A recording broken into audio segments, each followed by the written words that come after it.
Ranikganj. 17 Eco Contour.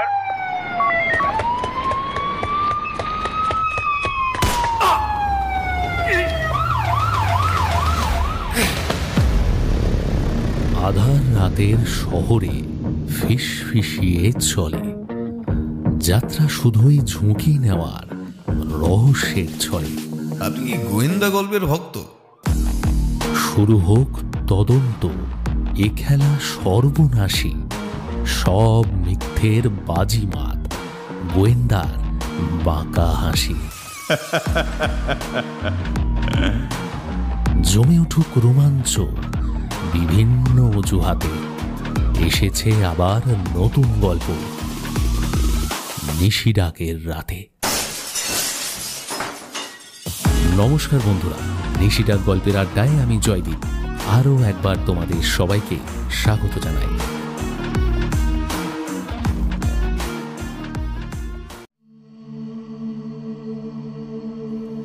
1200 বছর আগে যে জায়গাটার কথা আমরা এখন শুনব সেটা হলো দক্ষিণ এশিয়ার মাতরম রাজ্য। থই থই করা অপার সমুদ্রের মধ্যে ইতস্তত বিক্ষিপ্ত ছোট বড় কয়েকটি দ্বীপ, তার মধ্যেই প্রাচীন কাল থেকে চলে আসা এইসব দ্বীপে বিভিন্ন রাজবংশের প্রতাপ আর প্রতিপত্তি। এদের মধ্যে সর্বাধিক গুরুত্বপূর্ণ এই মাতরম রাজ্য। বর্তমানে এই রাজ্যে সর্বময় সম্রাট সঞ্জয় রাজবংশের কৃতি রাজা রাকাই পিকাতান। শৈলেন্দ্র রাজবংশের রাজা সমরাতুঙ্গাকে পরাস্ত করে কিছুকাল হলেও তিনি এই রাজ্য দখল করেছেন, আর তারপর থেকেই তার পরাক্রমে গোটা জগদ্বীপ সন্ত্রস্ত। আজ প্রভাতে নিজ প্রাসাদের অভ্যন্তরেই ছিলেন রাজা পিকাতান। 2 হাত পশ্চাতে মুষ্টিবদ্ধ করে চিন্তান্বিত মুখে পদচারণা করছিলেন তার শয়নকক্ষে। তিনি সংবাদ পেয়েছেন গত 1 মাস ধরে যে গোপন শিলালিপিটি তিনি প্রস্তুত করতে নির্দেশ দিয়েছিলেন সেটি সমাপ্ত হয়েছে।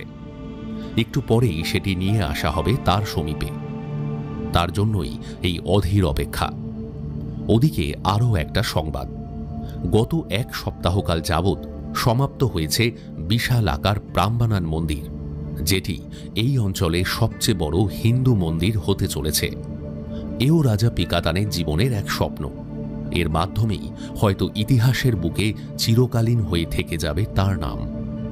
সেই মন্দিরের আদি পর্ব সমাপ্ত, অথচ গুরুত্বপূর্ণ রাজকার্যে ব্যস্ত থাকার দরুন আজ পর্যন্ত রাজা পিকাতান সময় পাননি সেই মন্দির স্বচক্ষে দেখতে যাওয়ার। অবশেষে আজ সেই সময় হয়েছে। স্থির হয়েছে কয়েক দণ্ড পরে মধ্যাহ্নের আহার পর্ব মিটিয়ে মহা সমারোহে রাজা সেই মন্দির দর্শন করতে যাবেন। আর সেই কারণেই আজ প্রত্যুষ থেকে প্রাসাদের অন্দরে প্রবল কর্মব্যস্ততা শুরু হয়েছে। একদিকে পাকশালায় রাঁধুনিরা দ্রুত হাতে রন্ধন পর্ব শেষ করে পাত্রে পাত্রে গোছাতে শুরু করেছে খাদ্যদ্রব্য। অন্যদিকে ব্যস্ত তৎপরতায় শয্যাকর্মীরা বেছে বেছে গুছিয়ে রাখছে সম্রাটের প্রিয় পোশাক। প্রাসাদের বাইরে প্রধান সেনাপতির নির্দেশে রক্ষী দল তাদের বাহিনী প্রস্তুত করছে, আর প্রধান অমাত্য ক্রমাগত ভেতর থেকে বাইরে ছোটাছুটি করে সমস্ত কর্মপদ্ধতির উপর কড়া নজর রেখে চলেছেন। সব মিলিয়ে গোটা প্রাসাদ জুড়ে রাজ্যে সাজো সাজো রব। অথচ প্রত্যুষকাল থেকেই আকাশটা থমথমে, যেন নেশায় ঘোর হয়ে আছে। তবে তাতে রাজকার্যে ব্যাঘাত ঘটবে না। প্রত্যাশা মতোই সব কাজ সুষ্ঠুভাবে সম্পন্ন করতে হবে, তারই আয়োজনে ব্যস্ত সব রাজকর্মচারী। তবু রাজার ভ্রুকুঞ্চন চায় না। সহসাই কক্ষের দ্বারে এসে দাঁড়িয়ে প্রণতি জানায় দ্বাররক্ষী। সম্রাটের জয় হোক। রাজা পিকাতান চিন্তান্বিত মুখ তুলে তাকিয়ে দেখলেন। কি সংবাদ রক্ষী? মহারাজ, লিপিকার ধর্মোদয় সাক্ষাৎ প্রার্থী হয়েছেন। তাই নাকি? যাও নিয়ে এসো তাকে। মাথা ঝুঁকিয়ে প্রস্থান করল রক্ষী। ক্ষণকাল পরেই কক্ষে প্রবেশ করলেন লিপিকার ধর্মোদয়। পশ্চাতে আর এক তরুণ। রাজা তাকে চেনেন। প্রবীণ ধর্মোদয়েরই জ্যেষ্ঠ পুত্র সে। রাজ্যের নবীন লিপিকার।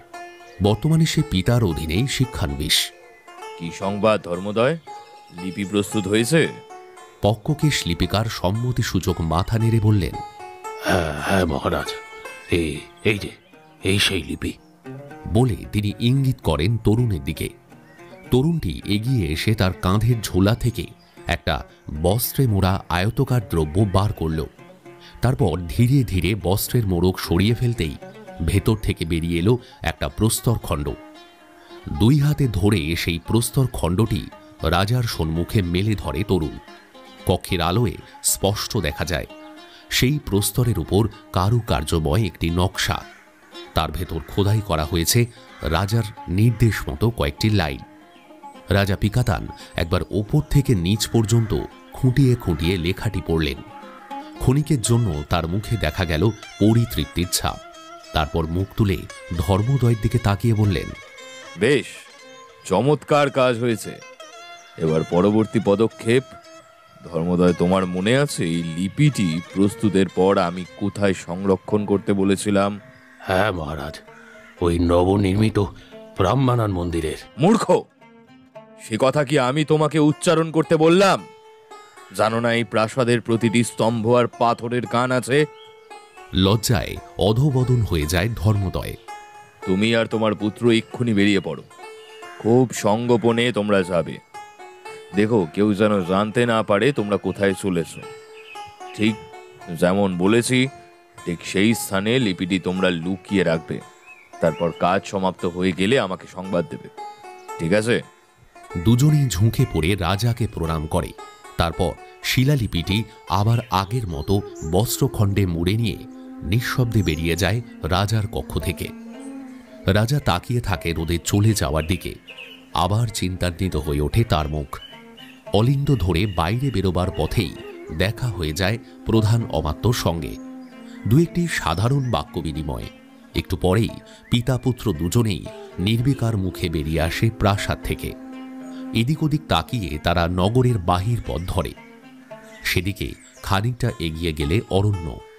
যদিও তাদের গন্তব্য ওদিকে নয়, সম্পূর্ণ বিপরীতে, তবু এই দিকেই তারা চলেছে কেবল সন্দেহপ্রবণ লোককে বিভ্রান্ত করার জন্য।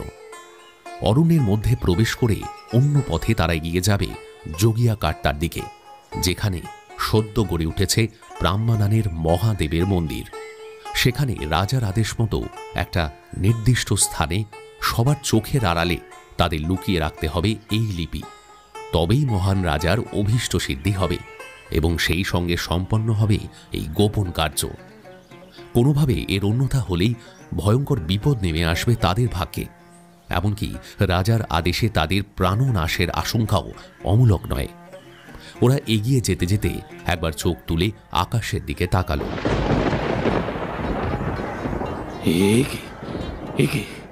উষাকাল থেকে যে মেঘ ঘনিয়ে উঠেছিল আকাশের বুকে, তা যেন এখন আরো ভ্রুকুটি কুটুল রূপ ধারণ করেছে। যেন কোনো প্রলয়ের আশঙ্কায় প্রকৃতি প্রহর গুনছে। এ কোন সর্বনাশের ইঙ্গিত? কোন সর্বনাশ? দুজনে একবার দুজনের মুখের দিকে তাকায়। তারপর আরো দ্রুত পা বাড়ায় সামনের দিকে। যেতে যেতে একটু পরেই তারা প্রবেশ করল অরণ্য গভীরে।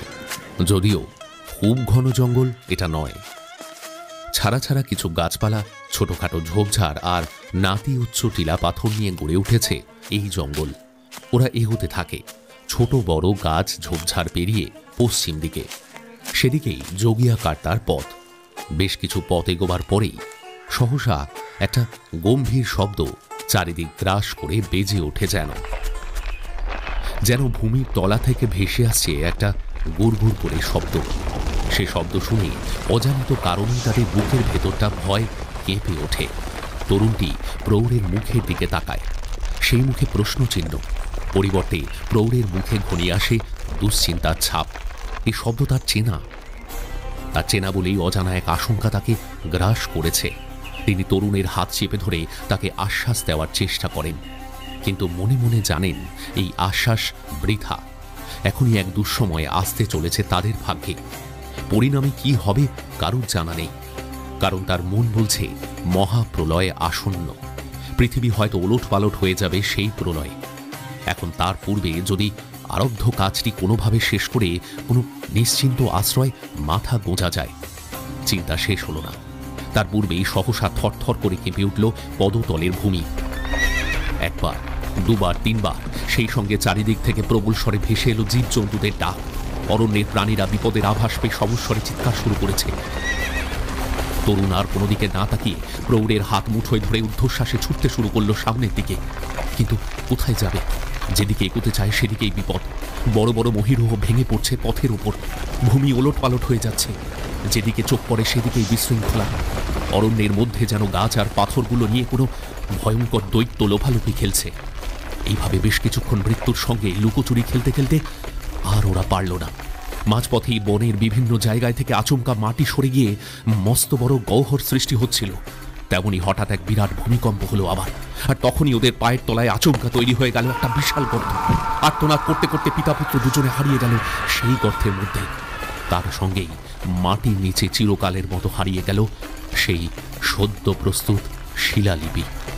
তাতে যে কি লেখা ছিল সেটা আর কেউ জানতে পারল না।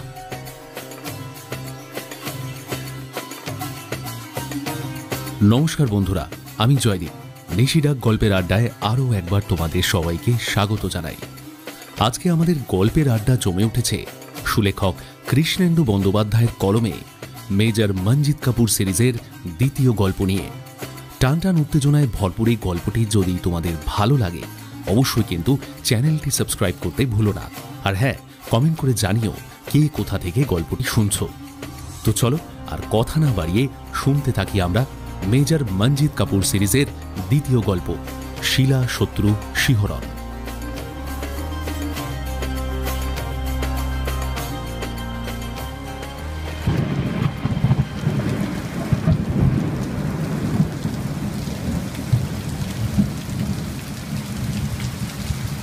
একবিংশ শতাব্দী। এই এলাকাটায় আজ সকাল থেকেই বৃষ্টি হচ্ছিল। সেটা অবশ্য নতুন কিছু নয়। জায়গাটার আবহাওয়াই এরকম যে এই বৃষ্টি তো এই শুকনো। আকাশের অবস্থা দেখেও বোঝার উপায় নেই যে কোনো মুহূর্তে বৃষ্টি আসবে। তবে সেই বৃষ্টি বেশিরভাগ সময় খুব একটা মুষলধারে পড়ে না, আর দীর্ঘস্থায়ীও হয় না। সেই রকমই আজকের বৃষ্টিটাও মাত্র ঘণ্টাখানেক হবার পরেই থেমে গেছে। কিন্তু চারপাশের পাথুরে মাটি আর গাছপালার গায়ে ভিজে ভাব রয়েছে এখনো। পশ্চিম দিকে অনেকটা দূরে একটা নদী, তার নাম ওপাক। আকাশের জল পেয়ে সেই নদী যেন প্রাণ ফিরে পেয়েছে অনেক দিন বাদে।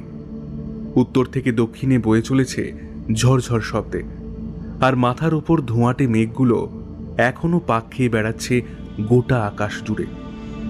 এই ভিজে আবহাওয়ার মধ্যে লুমবাং মন্দিরের পিছনের জঙ্গলটায় ঘুরে বেড়াচ্ছিল একদল লোক। সব মিলিয়ে 7-8 জনের একটা ছোট্ট দল। ঘন জঙ্গলের মধ্যে রাস্তা খুঁজতে খুঁজতে ইতস্তত ঘুরে বেড়াচ্ছিল তারা। তাদের দেখলেই স্পষ্ট মনে হয় যে নেহাত রুজি রোজগারের ধান্দায় তারা এখানে ঘুরছে না, বরং এইভাবে এদিক ওদিক ঘুরতে ঘুরতে তারা যেন কিছু একটা সন্ধান করে বেড়াচ্ছে। দলের সামনের দুজন বিদেশি, একজন বুশশার্ট আর ট্রাউজার পরা, ওপরে একটা জ্যাকেট, পায়ে গামবুট, চোখে কালো গগলস। দেখলেই বোঝা যায় পশ্চিমের কোনো শহরের বাসিন্দা। আর তার পাশের লোকটা নেহাতি নিরীহ দেখতে, কিঞ্চিত বয়সও হয়েছে। তার পরনে সাদামাটা পোশাক। দুজনে ইংরেজিতে কথা বলতে বলতে এগিয়ে যাচ্ছিল বড় বড় গাছের নিচে দিয়ে ছোট ঝোপঝাড়গুলোকে পাশ কাটিয়ে। তাদের পেছনে একজন স্থানীয় গাইড, আর তার পেছনে কুলির দল। বলা বাহুল্য তারাও সবাই স্থানীয় লোক। কুলিরা নিজেদের মধ্যে স্থানীয় ভাষায় কথা বলতে বলতে মোট বয়ে নিয়ে এগিয়ে যাচ্ছিল, আর গাইড লোকটা নির্বিকারভাবে হেঁটে চলেছিল তাদের সামনে সামনে। গত কয়েক মাস ধরেই দলটা ঘুরে বেড়াচ্ছে এই অঞ্চলে। এদিকে চারপাশে প্রায় কয়েক মাইল জুড়ে ছড়ানো নানা মন্দিরের ধ্বংসস্তূপ আর জঙ্গল তারা চষে ফেলছে। তবে আজকের এই দিকটায় ওরা এর আগে কখনো আসেনি, তাই জঙ্গলের একটু ভেতর দিকটায় ঢুকে পড়ার পরেই সামনের অবস্থা দেখেই চমকে উঠে দাঁড়িয়ে পড়ল ওরা। ট্রাউজার পরা লোকটা এক ঝটকায় তার চোখ থেকে গগলসটা টেনে নামালো। পাশের নিরীহ লোকটা অবাক চোখে তাকালো সামনের দিকে। সেখানে দেখা যাচ্ছে এগোবার রাস্তা প্রায় নেই। গোটা জায়গাটা জুড়ে শুধু উঁচু নিচু মাটি আর পাথর। তার মধ্যে মধ্যে গাছগুলো বেখাপ্পাভাবে দাঁড়িয়ে রয়েছে এখানে সেখানে।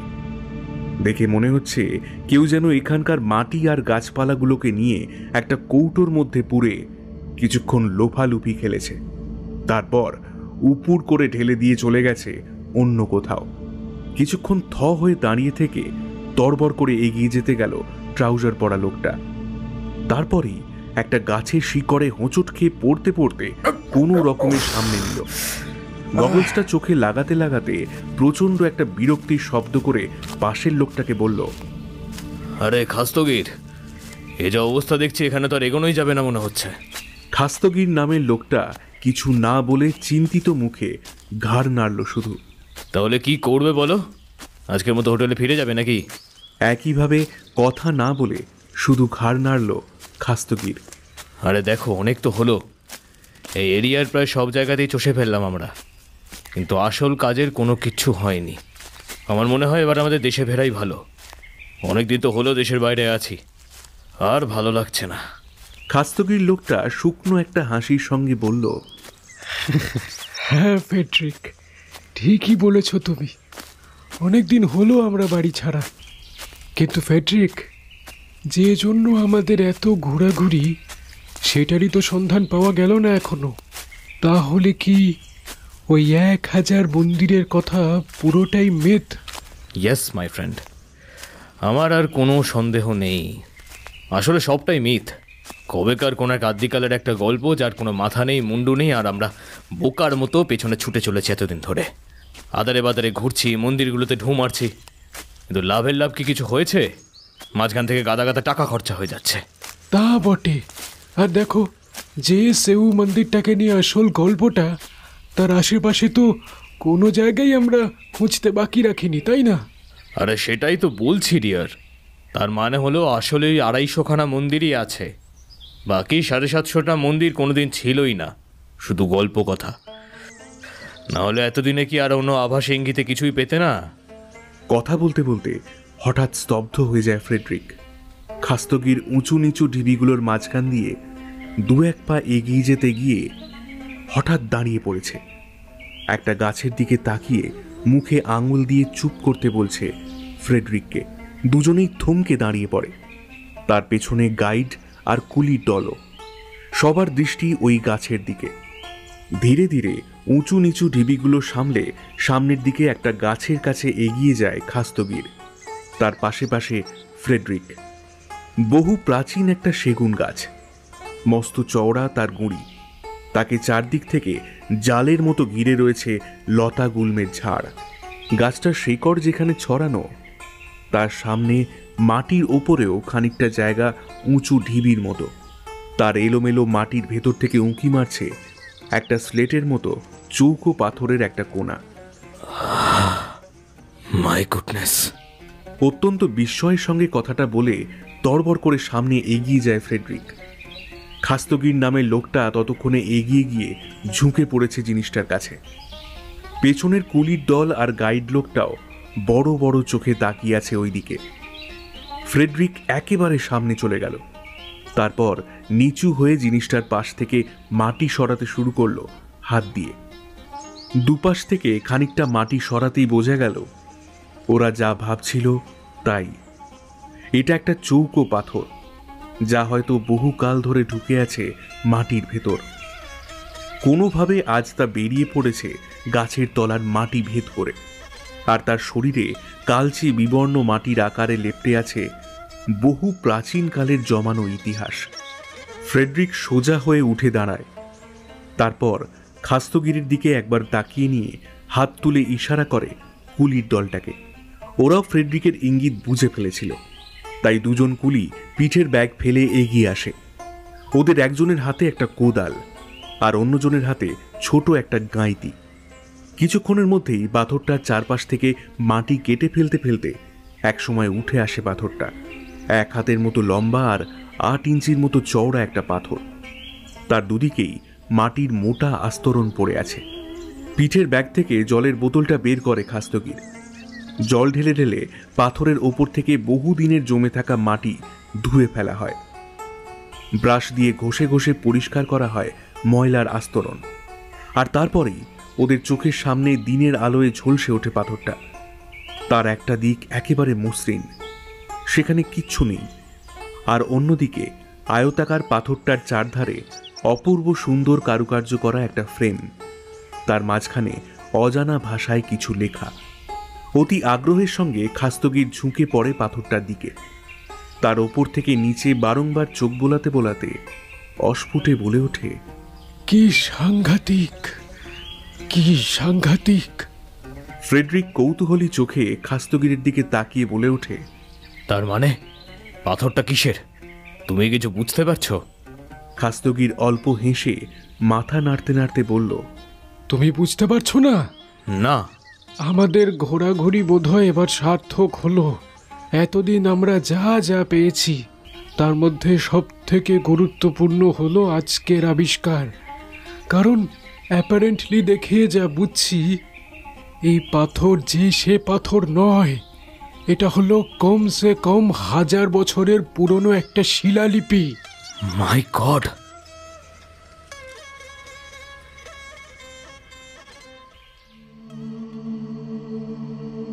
প্রায় সন্ধে 7টা।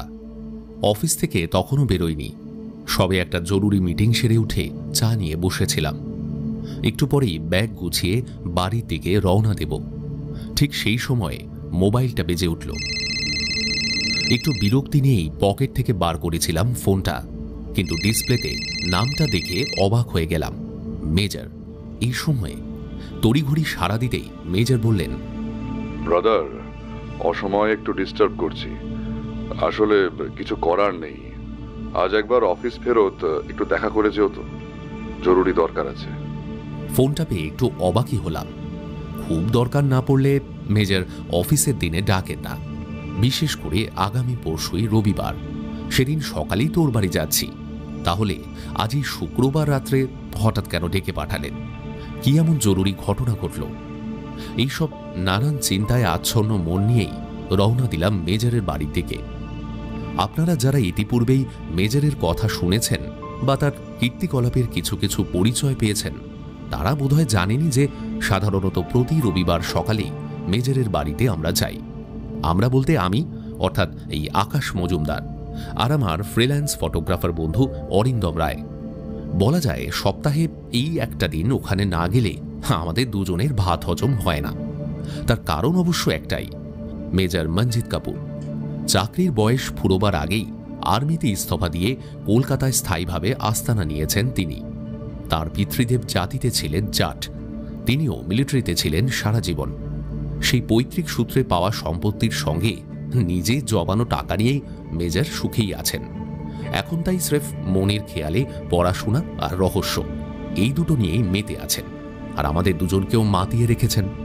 সত্যি বলতে কি, এই লোকটার সান্নিধ্য আমাদের দুই বন্ধুকেই প্রত্যেক মুহূর্তে বেঁচে থাকার রসদ যোগায়, উজ্জীবিত করে। আর তাই মেজরের সঙ্গে যে কোনো রহস্য আর অ্যাডভেঞ্চারে জড়িয়ে পড়তেও আমাদের বিন্দুমাত্র দ্বিধাবোধ হয় না। এবারও কি তাহলে তেমনই কোনো ঘটনা ঘটতে চলেছে? ভাবতে ভাবতেই পৌঁছে গেলাম মেজরের বাড়ির দরজায়। পাড়াটা শুনশান, সম্ভবত লোডশেডিং চলছে। কালো অন্ধকারে ঢেকে আছে চারপাশ, শুধু মেজরের ড্রয়িং রুমে একটা আলো জ্বলছে। একবার চারিদিকে চেয়ে দেখলাম, তারপর সদর দরজায় হাত দিতেই দেখি খুলে গেল। তার মানে ভেজানো ছিল। নিঃশব্দে ভেতরে ঢুকলাম বটে, কিন্তু তখনই চেঁচিয়ে উঠল মেজরের প্রিয় পোষ্য গ্রেহাউন্ড কুকুর ক্যাপ্টেন। দেখি মেজর তার ইজি চেয়ারটায় হেলা দিয়ে বসে নিবিষ্ট মনে একটা বইতে ডুবে আছেন। সামনে টেবিলের উপর একটা ইমার্জেন্সি লাইট জ্বলছে। ক্যাপ্টেনের ডাকেও মুখ তুললেন না, উল্টে আমি সাড়া দিতে যাবার আগেই মেজর বলে উঠলেন, হ্যাঁ ব্রাদার, এসো, এই সোফায় বসো। অবাক হয়ে মেজরের পাশে সোফাটায় বসে পড়ে বললাম, কি করে বুঝলেন মেজর? মেজর চোখ তুলে আমার দিকে তাকালেন, তারপর তার ফ্রেঞ্চ কাট দাড়ির ফাঁকে স্বভাবসিদ্ধ হাসিটি হেসে বললেন, এত অবাক হওয়ার কি আছে ব্রাদার? তোমার পায়ের শব্দ তো আমার চেনা। যাক, ওসব চিন্তা ছেড়ে এখন বলো দেখি, যদি ধরো সপ্তাহখানেকের মধ্যেই কোথাও বেরিয়ে পড়তে হয়, পারবে তো? এই ধরো নতুন কোনো রহস্যের টানে। কথাটা শোনা মাত্র বুকের ভিতর যেন একটা বিদ্যুতের স্পন্দন খেলে গেল। নতুন রহস্য, তার মানে নতুন কোনো অ্যাডভেঞ্চার, অর্থাৎ জীবনের অভিজ্ঞতায় আরও এক নতুন মাত্রা। উত্তেজনায় প্রায় লাফিয়ে উঠে বললাম, সপ্তাহখানেকের মধ্যেই? কিন্তু আমরা যাব কোথায় মেজর? মেজরের মুখে সেই মুচকি হাসি। হাসতে হাসতে বললেন, ডোন্ট ওয়ারি ব্রাদার, একটু ধৈর্য ধরো, সব জানতে পারবে। আগে তো অরিন্দমকে আসতে দাও। সে কি, ওকেও ডেকেছেন নাকি? অফকোর্স ব্রাদার, এক যাত্রায় পৃথক ফল হয় নাকি? ওই দেখো, বলতে বলতেই এসে গেছে। দরজা দিয়ে ভেতরে ঢুকতে ঢুকতেই অরিন্দম বলে উঠল, এই দেখেছো, আমি আজকেও late.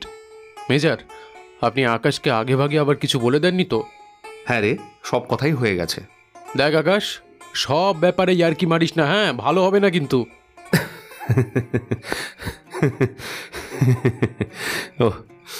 Well don't be serious. আচ্ছা, এবার কাজের কথা হোক। দুজনেই চুপ করে গেলাম। অরিন্দম বসে পড়ল আমার পাশে। মেজর সামনে টি টেবিলের ওপর থেকে একটা কাগজ হাতে নিয়ে বললেন, দেখো ব্রাদার, এই হলো আমাদের নতুন রহস্য, একটা ফটোগ্রাফ। এটা পাঠিয়েছেন ডক্টর অনুপ খাস্তগির। অরিন্দম, তোমার পেশার দৌলতে তুমি বোধহয় ওনার নাম শুনেছ, তাই না? অনুপ খাস্তগির? ও ইয়েস মেজর, ওই যিনি যাদবপুর ইউনিভার্সিটির ইতিহাসের অধ্যাপক, তাই তো? ওই প্রত্নতত্ত্বের ব্যাপারে? একদম ঠিক। এর হাত ধরেই ভারতের বেশ কিছু জায়গার প্রত্নতাত্ত্বিক ইতিহাস নতুন করে আবিষ্কৃত হয়েছে। আমাদের দেশ তো বটেই, এমনকি বিদেশেও এখন তার খ্যাতি প্রচুর। যাই হোক, তা সেই ডক্টর খাস্তগির আজ প্রায় 3 মাস হতে চলল দেশের বাইরে ছিলেন। দেশে ফিরেছেন সবে গতকাল। ফিরেই কাল রাত্রে আমায় ফোন করেছিলেন। আর আজ এই ছবিটা তিনি আমায় পাঠিয়েছেন, যেটা আসলে কোনো পাথরে খোদাই করা লিপির ফটোগ্রাফ। যদিও বিস্তারিত কিছুই এখনো জানি না, শুধু এইটুকু জেনেছি এখান ওখান করে নানা জায়গায় ঘুরে বেড়াতে বেড়াতে তিনি পৌঁছে যান সুদূর জাভায়। আর সেখানকারই এক বিখ্যাত মন্দিরের কাছে এই রহস্যময় লিপিটি তিনি সংগ্রহ করেন। সেই মন্দিরে জাভা মানে সেই ইন্দোনেশিয়া, মানে যেখানে আমরা বছর 3 আগে ঘুরে এলাম ওই কোমোডো ড্রাগনের খোঁজে? ইয়েস ব্রাদার, সেই ইন্দোনেশিয়া। তবে সেবার আমরা গেছি দেশটার একেবারে পূর্ব প্রান্তে। শুধু যাওয়ার সময় জাভার একটা কোণে পড়ে থাকা জাকার্তা ছুঁয়ে চলে গেছিলাম আমরা। কিন্তু জাভা একটা বিশাল বড় দ্বীপ, বালি আর সুমাত্রার মধ্যে প্রায় 620 মাইল লম্বা জায়গা নিয়ে পড়ে আছে। আর তেমনি তার বৈচিত্র্য, পাহাড়, পর্বত, নদী, আগ্নেয়গিরি, আর সর্বোপরি বিখ্যাত সব প্রাচীন মন্দিরের জন্য বিশ্বের দরবারে জাভার স্থান কিন্তু একেবারে প্রথমে। আর তেমনই এক বিশ্ববিখ্যাত মন্দিরের। মেজর, আপনি কি বড়বুতুরের কথা বলছেন? না ব্রাদার, তবে তোমার আন্দাজ অনেকটাই মিলে গেছে বলা যায়। হ্যাঁ, প্রাচীনকালের জবদ্বীপ, যার নাম এখন জাভা, সেখানকার পৃথিবী বিখ্যাত মন্দির বলতে আমরা বড়বুদুরই জানি। কিন্তু অনুপবাবু যে মন্দিরের কথা বলছেন সে হলো ওরই খুব কাছাকাছি অবস্থিত আর এক বিখ্যাত মন্দির, যার নাম প্রাম্বানান। তবে এই মন্দির বড়বুদুরের মতো বৌদ্ধ মন্দির নয়, এটি হিন্দু মন্দির। কিন্তু তার মতোই কয়েক শতাব্দীর প্রাচীন এই মন্দির প্রাম্বানান। আর সেখানেই পাওয়া গেছে এক নতুন রহস্যের সন্ধান। তাই নাকি? শুনেই যে প্রাণ আনচান করছে মেজর। তা সেই রহস্যটা কি? দেখো অরিন্দম, রহস্যের বেশিরভাগটাই কিন্তু এখনো কুয়াশার আড়ালে ঢাকা। তবু তার মধ্যেই যেটুকু এখনো পর্যন্ত শুনেছি সেটাই তোমাদের বলি। বাকিটা পরশু সকালের আগে জানা যাবে না, কারণ পরশু রবিবার সকাল 10টায় আমাদের অ্যাপয়েন্টমেন্ট কলকাতার প্রখ্যাত লিপি বিশারদ প্রফেসর অবিনাশ চৌধুরীর সঙ্গে। ডক্টর খাস্তগিরি আমাদের সেখানে নিয়ে যাবেন। আর এ কথা বলার জন্যই তোমাদের আজকে ডেকে পাঠিয়েছি। আচ্ছা, এতক্ষণে বোঝা গেল মেজর। বেশ বেশ, সে না হয় যাওয়া যাবে। আপাতত ব্যাকগ্রাউন্ডটা যতটুকু জেনেছেন সেইটাই বলুন দেখি। বলে ভালো করে পেছনে হেলান দিয়ে বসল অরিন্দম। ঠিক তখনই কারেন্টটাও চলে গেল। আমরা যেন হাঁপ ছেড়ে বাঁচলাম। এমার্জেন্সি লাইটটা নিভিয়ে দিয়ে মেজর বেশ করে গুছিয়ে বসে বলতে শুরু করলেন তার কাহিনী। ভারত মহাসাগর আর প্রশান্ত মহাসাগর, এই দুয়ের মাঝে প্রায় 17,000 দ্বীপ নিয়ে পৃথিবীর সবচেয়ে বড় দ্বীপরাষ্ট্র ইন্দোনেশিয়া। বহু প্রাচীন কাল থেকেই এ দেশের সঙ্গে ভারতের একটা যোগাযোগ ছিল বাণিজ্যের মাধ্যমে। ফলে ভারতবর্ষের ধর্ম বা সংস্কৃতিও ক্রমে ক্রমে মিশে গিয়েছে এ দেশের সঙ্গে। আর তার ফলেই এখানকার প্রধান দ্বীপপুঞ্জগুলি, এই যেমন ধরো বালি, সুমাত্রা, জবদ্বীপ, এইসব জায়গায় সেই প্রাচীন কাল থেকেই গড়ে উঠেছিল বহু হিন্দু ও বৌদ্ধ মন্দির। তার মধ্যে জবদ্বীপ বা এখনকার জাভা, এই জাভার মধ্য অংশের একটা বিস্তীর্ণ এলাকা জুড়ে তৈরি হয়েছিল অগুন্তি মন্দির, কিন্তু সেগুলোর অধিকাংশই একটা সময় বিলুপ্ত হয়েছিল কালের প্রকোপে, ভূমিকম্পে আর দুরন্ত আগ্নেয়গিরির লাভাতে। তারপর 19বিংশ শতাব্দীর প্রথম দিকে আবার একে একে এইসব মন্দিরগুলো আবিষ্কৃত হতে থাকে নতুন করে। আর তখনই বোঝা যায় কি অসম্ভব সব স্থাপত্য আর ভাস্কর্যের নিদর্শন সেগুলো। এখন এইসব মন্দিরের মধ্যে বৌদ্ধ মন্দির হিসেবে যেমন বড়বদুরের মন্দির সারা পৃথিবীতে প্রসিদ্ধ, তেমনি এই মন্দিরের মাত্র কয়েক মাইল দূরেই হলো আমাদের আলোচ্য এই প্রাম্বানান মন্দির, যা আসলে ইন্দোনেশিয়ার সবচেয়ে বড় হিন্দু মন্দির। এছাড়াও এদের আশেপাশেই ছড়িয়ে আছে আরও অসংখ্য মন্দির, যা থেকে বোঝা যায় যে একসময় এখানে হিন্দু আর বৌদ্ধ ধর্মের অবস্থান ছিল প্রায় সমান সমান। আমাদের অনুপবাবু ঘুরতে ঘুরতে গিয়ে পড়েছিলেন মধ্য জাভার এই অঞ্চলে। সেখানে ওই প্রাম্বানান মন্দিরের আশপাশের নানা জায়গা এক্সপ্লোর করছিলেন তিনি। অবশ্য তার কারণটা তিনি স্পষ্ট করে এখনো বলেননি, সম্ভবত নির্দিষ্ট কিছু খুঁজছিলেন হয়তো। যাই হোক, সেটা পরে তার থেকে জেনে নেওয়া যাবে। তা সেই এক্সপ্লোর করার সময়ই কাছের একটা জঙ্গলের মধ্যে তিনি আবিষ্কার করেন একটা অদেখা পাথর, যার গায়ে খোদাই করা আছে অজানা ভাষায় লেখা কিছু কথা। অবশ্য তিনি একাই পাথর আবিষ্কার করেন বললে ভুল হবে, কারণ তার সঙ্গে ছিল তারই এক বিদেশি বন্ধু ফ্রেডরিক। ওরা দুজনেই একই সঙ্গে এই 1 হাত লম্বা পাথরটি দেখেন আর আশ্চর্য হয়ে যান। প্রাচীন লিপি নিয়ে অনুপবাবুর খানিকটা চর্চা আছে বলে তার কাছে পাথরের ওই লেখাটা একটু চেনা চেনা লাগে, এবং তখনই সেই নিয়ে দুজনের মধ্যে খানিক আলোচনাও হয়। আর তারপরেই পাথরটা কুলিদের সাহায্যে তুলে নিয়ে আসা হয় তাদের হোটেলে। এই ঘটনার দিন দুয়েক বাদেই ফ্রেডরিক পাড়ি দেন তার নিজের দেশ জার্মানিতে। আর যাওয়ার সময় তিনি প্রায় জোর করেই পাথরটা বগল দাবা করে নিয়ে যান। যদিও অনুপবাবু চেয়েছিলেন নিয়ম অনুযায়ী পাথরটা সরকারের হাতে তুলে দেওয়া হোক, কিন্তু ফ্রেডরিক তাতে প্রবলভাবেই বাধা দেন। অগত্যা এই পাথরের একটা ফটোগ্রাফ নিয়ে অনুপবাবু ফিরে আসেন ভারতে। কিন্তু এই পাথরটা সম্বন্ধে ফ্রেডরিকের এই আগ্রহের কারণ কি? অনুপবাবুর কথা অনুযায়ী ফ্রেডরিক কোনো ইতিহাসবিদ বা প্রত্নতাত্ত্বিক নন, নিতান্তই একজন পর্যটক। তাহলে এতখানি একদমে বলে ফেলে মেজর তাকালেন আমাদের মুখের দিকে। অরিন্দম হতভম্বের মতোই মেজরের কথার প্রতিধ্বনি করল। তাহলে? মেজর মৃদু হেসে হাতের ছবিটি টেবিলে মেলে ধরে বললেন, সেটাই হলো এ গল্পের মূল আকর্ষণ ব্রাদার। দেখো, এই সেই পাথরের গায়ের লিপি। সেদিন পুরোটা না বুঝলেও ভাষা ভাষা যে কথাগুলো অনুপবাবু এই লিপি থেকে বুঝেছিলেন, তা হলো প্রাচীন এক ইতিহাসের কাহিনী এখানে উৎকীর্ণ আছে, আর সেই সঙ্গে আছে এক অতুল ঐশ্বর্যের বিবরণ। স্বাভাবিকভাবেই এসব কথা ফ্রেডরিকের সঙ্গে আলোচনাও করেছিলেন তিনি। আর সেটাই হলো কাল। শুনেই নাকি ফ্রেডরিকের চোখ চকচক করে উঠেছিল সেদিন। আর তারপরেই প্রায় জোর জবরদস্তি করেই পাথর নিয়ে ফ্রেডরিক চলে যান নিজের দেশে। অরিন্দম টেবিলের উপর ঝুঁকে পড়ে ছবিটি দেখতে দেখতে উত্তেজিত স্বরে বলল, বুঝেছি মেজর। তার মানে যে কোনোভাবে ওই লিপির মানে বুঝে নিয়ে তিনি জাভায় এক গোপন অভিযানের মতলব করেছেন, আর সেই ঐশ্বর্য থেকে সরকারকে এমনকি অনুপবাবুকেও তিনি ফাঁকি দিতে চান। কিন্তু এই কোন ঐশ্বর্য, কার ঐশ্বর্য? সে প্রশ্ন তোমাদের মতো আমারও ব্রাদার। আর সেটা জানার জন্যই আমরা রবিবার অনুপবাবুর সঙ্গে যাচ্ছি প্রফেসর চৌধুরীর কাছে। ওর সাহায্যে আমরাও এই লিপির অর্থ উদ্ধার করব। তারপর টিকিট বুকিং আর ভিসার ব্যবস্থা সব করে পাড়ি দেব যাবার দিকে, আবার ইন্দোনেশিয়া।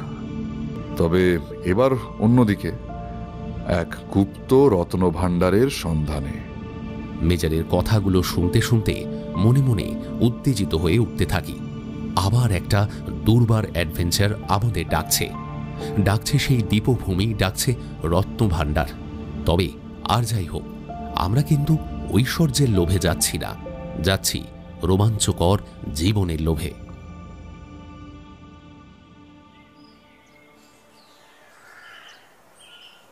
বালিগঞ্জের ভেতর দিকে একটা পাড়ায় অবিনাশবাবু থাকেন। বড় রাস্তা থেকে বেশ খানিকটা দূরে ফাঁকা একটা মাঠের ধারে প্রায় 4 কাঠা জমি নিয়ে অবিনাশবাবুর বাড়ি। চারিদিকে গাছপালা দিয়ে ঘেরা নির্জন একটা জায়গা, মাঝখানে ছোট্ট দোতলা বাড়ি। পড়াশোনার পক্ষে ভীষণ ভালো পরিবেশ। সকাল ঠিক 10টায় সেখানে পৌঁছে মেজর তার জিপটা দাঁড় করালেন। আমরা দুই বন্ধু সকাল সকালই পৌঁছে গিয়েছিলাম মেজরের বাড়িতে। সেখান থেকে বেরিয়ে একেবারে অনুপবাবুর বাড়ি থেকে তাকে তুলে নিয়ে আমরা সোজা চলে এসেছি এখানে। এখন তাঁরই নির্দেশ মতো রাস্তা ধরে চলতে চলতে এসে পৌঁছলাম অবিনাশবাবুর বাড়ির সামনে। পাঁচিল দিয়ে ঘেরা সীমানা, তার মাঝামাঝি জায়গায় ভেতরে ঢোকার জন্য বড় সড়ো একটা লোহার গেট। তার সামনে পৌঁছে দেখলাম গেটের একদিকের পাল্লা খোলা আর বাঁধানো একটা রাস্তা চলে গিয়েছে সদর দরজা পর্যন্ত। আমরা সেই রাস্তা ধরে এগিয়ে গিয়ে সদর দরজায় নক করলাম। দরজা খুললেন স্বয়ং অবিনাশবাবু। এক হারা চেহারা, টকটকে ফর্সা গায়ের রং, পরনে ধবধবে সাদা পায়জামা পাঞ্জাবি। দলের মাঝে অনুপবাবুকে দেখেই তার মুখ উজ্জ্বল হয়ে উঠল। তিনি ডাকলেন, আসুন আসুন ডক্টর খাস্তগীর। গত পরশু আপনার ফোনটা পাওয়ার পর থেকেই অধীর আগ্রহে অপেক্ষা করে আছি। আসুন, আপনারা সবাই আসুন, ভেতরে এসে বসুন। বলে মেজরের দিকে তাকিয়ে হাত বাড়িয়ে দিয়ে বললেন, আপনি নিশ্চয়ই মেজর কাপুর। ডক্টর খাস্তগীর পরশুই আপনার পরিচয় আমাকে দিয়েছেন, সেই সঙ্গে আপনার আসার কথাও বলেছেন। মেজরও হাসি মুখে হাত বাড়িয়ে দিলেন করমর্দনের জন্য। বললেন, হ্যাঁ, আমিও আপনার কথা ওর মুখে শুনেছি। চলুন ভেতরে গিয়ে কথা হোক। ড্রয়িং রুমটা বেশ বড়, চারিদিকে কাঁচের আলমারি জুড়ে বই আর নানান প্রাচীন জিনিস। ঘরের মাঝখানে কয়েকটা সোফা আর চেয়ার ইতস্তত ছড়ানো ছিটানো। অনুপবাবু তারই একটায় বসতে বসতে বললেন, অবিনাশবাবু, এবার বলুন তো আপনার এত আগ্রহের কারণটা কি? অবিনাশবাবু হাত দেখিয়ে সকলকে বসতে ইশারা করলেন। তারপর নিজে একটা চেয়ার দখল করে বললেন, বলছি, তবে তার আগে সকলের সঙ্গে পরিচয়টা হয়ে যাক। নিশ্চয়ই নিশ্চয়ই, মেজরের সঙ্গে তো পরিচয় হয়েই গেল, আর এরা দুজন হলেন মেজরেরই সঙ্গী, কম বয়সী বন্ধুও বলতে পারেন। ইনি ইঞ্জিনিয়ার আকাশ মজুমদার, আর ইনি হলেন ফ্রিল্যান্স ফটোগ্রাফার অরিন্দম রয়। আমরা দুজনেই হাত তুলে নমস্কার জানালাম। অবিনাশবাবু প্রতি নমস্কার করে বললেন, বড় খুশি হলুম। আপনাদের নানা কীর্তিকলাপের কথা সেদিনই শুনেছি, এবার চাক্ষুষ পরিচয় পেয়ে বড় ভালো লাগলো। তা যে কথা বলছিলাম, ডক্টর খাস্তগীর, আপনি সেই ফটোটা সঙ্গে এনেছেন তো? আপনার মুখে সমস্ত বর্ণনা শুনে অবধি ওটা দেখার জন্য ছটফট করছি, কারণ আমি যা ভাবছি তা যদি সত্যি হয় তাহলে ইতিহাসের একটা অজানা অধ্যায় আজ নতুন করে লিখতে হবে। সেটা কীরকম?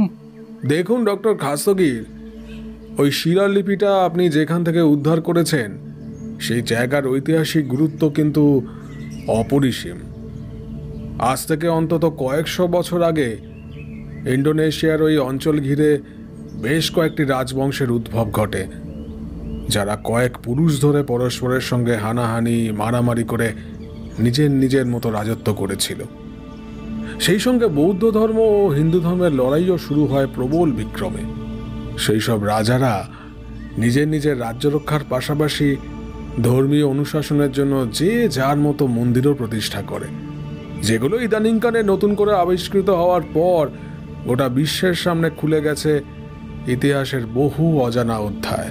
তার মানে আপনি কি বড়বদুর আর প্রামবানান মন্দিরের কথা বলতে চাইছেন অবিনাশবাবু? সে তো বটেই, তবে মেজর কাপুর, আপনার নিশ্চয়ই জানা আছে যে শুধু ওই দুটো মন্দিরই নয়, জবদ্বীপের ওই অঞ্চলেই আরও অগুন্তি মন্দির ছড়িয়ে ছিটিয়ে আছে। আর সেইগুলো মূলত বৌদ্ধ আর হিন্দু এই দুটি ধর্মেরই মন্দির। যতদূর জানা গেছে 8ম শতাব্দী পর্যন্ত ওখানে ছিল বৌদ্ধ ধর্মের প্রবল প্রতাপ। 9ম শতাব্দীর মাঝামাঝি সময় থেকে সঞ্জয় রাজবংশের রাজারা হিন্দু মন্দির প্রতিষ্ঠা করা শুরু করেন, আর তারপর থেকেই জবদ্বীপে শুরু হয় বৌদ্ধ আর হিন্দু এই দুই ধর্মের পাশাপাশি অবস্থান। বাহ, ইতিহাসটা তো চমৎকার। সত্যিই তাই।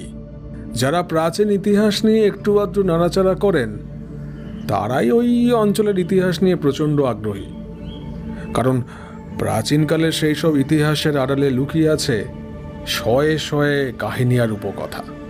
আর সেই সব ইতিহাস কোথায় পাওয়া গেছে জানেন? শিলালিপিতে। তখন লেখবার তো আর কোনো উপকরণ ছিল না, তাই পাথরের ওপর খোদাই করা শিলালিপিতেই রাজারা তাদের কথা লিখিয়ে রাখতেন।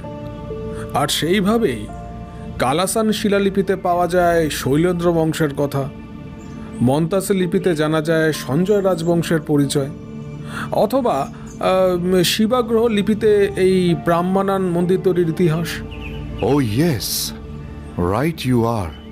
এসব লিপির কথা তো আমি জানি। ইন্দোনেশিয়ার বিভিন্ন মিউজিয়ামে রাখা আছে এসব শিলালিপি, যেমন আছে কেলুরাখ, কাঙ্গাল অথবা সোজমের তো শিলালিপি। তার মানে আপনি বলছেন অনুপবাবুর খুঁজে পাওয়া এই পাথরটাও তেমনই কোনো শিলালিপি, আর তাতে লেখা আছে সেরকমই কোনো রাজার কথা? একদম তাই, সেটাই আমার বিশ্বাস। যদিও জিনিসটা ভালো করে না দেখা অবধি নিশ্চিত করে কিছু বলা যাচ্ছে না, তবে এই লিপির অর্থ উদ্ধার করলে নিশ্চয়ই সেই আমলের কোনো অজানা ইতিহাস আমরা জানতে পারব।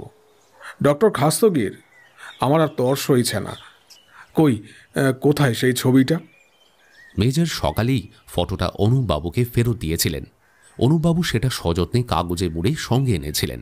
এবার সেটাকে ব্যাগ থেকে বার করে মেলে ধরলেন টেবিলের উপর, আর সঙ্গে সঙ্গে অবিনাশবাবু কৌতূহলের সঙ্গে ঝুঁকে পড়লেন সেই ছবির উপর। বেশ মিনিট দুয়েক ধরে ওপর থেকে নিচে খুঁটিয়ে খুঁটিয়ে দেখতে দেখতে তার চোখ মুখ উজ্জ্বল হয়ে উঠল। কিছু বুঝতে পারলেন অবিনাশবাবু? অবিনাশবাবু তন্ময় হয়ে ছবিটা দেখতে দেখতে আপন মনে যেন বলে উঠলেন, অসাধারণ, যা ভেবেছিলাম তাই। এই বলে তিনি মুখ তুলে তাকালেন। আমরা লক্ষ্য করলাম উত্তেজনায় অবিনাশবাবুর চোখ দুটো জল জল করছে। তিনি অনুপবাবুর দিকে তাকিয়ে বললেন, ডক্টর খাস্তগির, আপনি আপনার অজান্তে কি করে ফেলেছেন জানেন না। যতটুকু দেখছি তাতে হয়তো জবদ্বীপ অঞ্চলের ইতিহাসে বহুকাল থেকে চলে আসা এক প্রাচীন কিংবদন্তির ঘটনা নতুন কোনো মোড় নেবে, আর তার জন্য সমস্ত কৃতিত্বটাই হবে আপনার প্রাপ্য। অবিনাশবাবু, আমি কিন্তু নাম যশের প্রত্যাশী নই, কেবল ইতিহাসের অজানা কাহিনী জানতেই আমার আগ্রহ। তাই এই শিলালিপির তথ্য উদ্ধারটাই আমার কাছে সবচেয়ে বড় ব্যাপার, আর সেই জন্য আমি আপনার দ্বারস্থ হয়েছি। এখন বলুন, কি লেখা আছে এই পাথরে? দেখুন ডক্টর খাস্তগির, এক ঝলকে যা দেখলাম তাতে সঞ্জয় রাজবংশের রাজা রাকাই পিকাতানের নির্দেশেই এই শিলালিপি লেখা হয়েছে। অর্থাৎ এই শিলালিপি হল 9ম শতাব্দীর, কারণ তখনই রাজা পিকাতান রাজত্ব করেছিলেন জবদ্বীপের বুকে। এখানে রয়েছে তার রাজত্বের সময়েরই কিছু ঘটনার বিবরণ, আর সেই সঙ্গে আছে গোপন এক রত্নভাণ্ডারের কথা। স্প্লেন্ডিড অবিনাশবাবু। অনুপবাবু নিজেও এই একই কথা আমাকে বলেছিলেন। ব্রাহ্মণান মন্দিরের কাছে সেই জঙ্গলে পাথরটা কুড়িয়ে পাওয়ার পর তিনিও ভাষাভাবে বুঝেছিলেন যে এখানে লেখা আছে একটি প্রাচীন কাহিনী এবং এক অতুল ঐশ্বর্যের সন্ধান। তাই না অনুপবাবু? না মেজর, অতটা বলবেন না। আসলে প্রত্নতত্ত্বের কাজ করতে গিয়ে প্রাচীন লিপি নিয়ে ওই একটু আধটু পড়াশোনা করতেই হয়। সেই অল্প জ্ঞান থেকেই লিপিটা এক ঝলক দেখে আমি বুঝতে পারি যে এটি প্রাচীন প্রাণাগরী লিপিতে লেখা, আর তাতে এই কথাগুলো লেখা আছে। একদম ঠিক বুঝেছেন, এটি প্রাণাগরী লিপিতেই লেখা। ব্রাহ্মী প্রাকৃতের মতোই প্রাচীন লিপি এই প্রানাগরী, যা থেকেই পরে দেবনাগরীর উদ্ভব। আর তাই এই প্রাচীন শিলালিপির পুরো অর্থ উদ্ধার করার জন্য আমার কিছুটা সময়ের দরকার, হয়তো 2-3 ঘন্টা কিংবা আর একটু বেশি। সেক্ষেত্রে আপনারা কি অপেক্ষা করবেন, নাকি ফটোগ্রাফটা আমার কাছে রেখে যাবেন? না অবিনাশবাবু, আমরা পরশু থেকেই এই লিপির মানে বোঝার জন্য ছটফট করছি। বিশেষ করে ওই রত্ন ভাণ্ডারের ব্যাপারটা মানে আমাকে বেশ কৌতূহলী করে তুলেছে। কাজেই যতক্ষণ না এর অর্থ উদ্ধার হচ্ছে ততক্ষণ আমার শান্তি নেই। আপনি নিশ্চিন্তে আপনার কাজ করুন, আমরা অপেক্ষা করতে রাজি। বেশ বেশ, তাহলে এক কাজ করুন, আপনারা এখানে একটু অপেক্ষা করুন। আমি আপনাদের জন্য একটু চা জলখাবারের বন্দোবস্ত করছি, আর আমাকে একটু সময় দিন। আমার পড়ার ঘরে গিয়ে আমি এর অর্থ উদ্ধার করে আনি। আমরা সকলেই মাথা নেড়ে সায় দিলাম। অবিনাশবাবু দেরাজ থেকে একটা বড় সড়ো আতস কাচ বের করে ফটোগ্রাফটা নিয়ে চলে গেলেন বাড়ির ভেতর দিকে। আমরা অপেক্ষা করতে করতে এই শিলালিপির সম্ভাব্য অর্থ আর আগামী অভিযানের বিষয়ে আলোচনা করতে লাগলাম। অবিনাশবাবু ভেতরের ঘরে চলে যাওয়ার পর প্রায় ঘণ্টাখানেক কেটে গেছে। আমি আর মেজর সোফায় বসেছিলাম। সামনে টেবিলের উপর শূন্য জলখাবারের ট্রে আর চায়ের কাপ। আমরা আলোচনা করছিলাম আসন্ন জাভা ট্যুরের প্রস্তুতি নিয়ে। এটা ঠিক যে দুজন পণ্ডিত ব্যক্তি যখন এই লিপি থেকে একটা রত্নভাণ্ডারের ইঙ্গিত পেয়েছেন, তখন সেটার একটা গল্প এখানে রয়েছে, আর তার সন্ধান পাওয়ার জন্য আমাদের যেভাবেই হোক জাভায় যেতেই হবে। তার জন্য আমরা 3 জন তো পা বাড়িয়েই আছি। তবে আমাদের সঙ্গে অনুপবাবু যাবেন কিনা সেটা এখনো ফাইনাল জানান নেই। বলেছেন কালকের মধ্যেই জানাবেন। তিনি কনফার্ম করার পরেই মেজর ভিসার ব্যবস্থা করবেন। অরিন্দম ঘরের ভেতর ঘুরে ঘুরে আলমারির বইপত্র আর কিউরিওগুলো দেখছিল। অনুপবাবু সামনে টি টেবিলে পড়ে থাকা ইংরেজি খবরের কাগজটা নিয়ে অলসভাবে চোখ বোলাচ্ছিলেন। হঠাৎ তার উত্তেজিত কণ্ঠস্বরে আমরা সবাই চমকে উঠলাম। সর্বনাশ! তাকিয়ে দেখি অনুপবাবু প্রখর দৃষ্টি নিয়ে তাকিয়ে রয়েছেন কাগজের পাতায়। কিছু জিজ্ঞেস করার আগেই তিনি মুখ তুলে মেজরের দিকে বিহ্বল গলায় বলে উঠলেন, কি সাংঘাতিক কাণ্ড মেজর কাপুর! এ কেমন করে হয়? কি হয়েছে অনুপবাবু? পড়লে আপনিও চমকে উঠবেন। এই দেখুন, 4 পাতায় কি খবরটা বেরিয়েছে। অনুপবাবু কাগজের খোলা পাতাটা এগিয়ে দিলেন মেজরের দিকে। আমিও ঝুঁকে পড়লাম, আর অরিন্দমও এগিয়ে এলো কৌতূহলী হয়ে। 3 জনেই দেখলাম পাতার নিচের দিকে 2টি কলাম জুড়ে একটি খবর। ইংরেজি সেই খবরের মানে করলে যা দাঁড়ায় তা হল জার্মানির ড্রেসডেন শহরে রহস্যময় মৃত্যু। খুব সম্প্রতি একটি রহস্যময় মৃত্যুর সংবাদ পাওয়া গেছে জার্মানির ড্রেসডেন শহর থেকে। মিস্টার ফ্রেডরিক নিউম্যান নামে এক ভূপর্যটক গত বুধবার রাত্রে তার শয়নকক্ষের মধ্যে প্রয়াত হয়েছেন। মৃত্যুকালে তার বয়স হয়েছিল 45 বছর। তবে অদ্ভুত ব্যাপার, তার মৃত্যুর কারণ ডাক্তাররা অনুমান করতে পারেনি, কারণ দেহে কোনো ক্ষতচিহ্ন পাওয়া যায়নি। তবে কোনো কারণে প্রচণ্ড যন্ত্রণায় সহসাই শ্বাসরোধ হয়ে তার মৃত্যু ঘটেছে বলে অনুমান। তাই একে রহস্যময় মৃত্যু ছাড়া আর কোনো ব্যাখ্যা তারা দিতে পারেনি। খবরে প্রকাশ, গত বৃহস্পতিবার সকালে মিস্টার ফ্রেডরিকের বাটলার রোজকার মতো সকালে বেডটি নিয়ে তাকে ডাকতে এসে প্রথম আবিষ্কার করে তার মৃতদেহ। বাড়ির দোতলায় তার শোবার ঘরের দরজা খোলা ছিল, মেঝেতে পড়েছিল মিস্টার ফ্রেডরিকের প্রাণহীন দেহটা।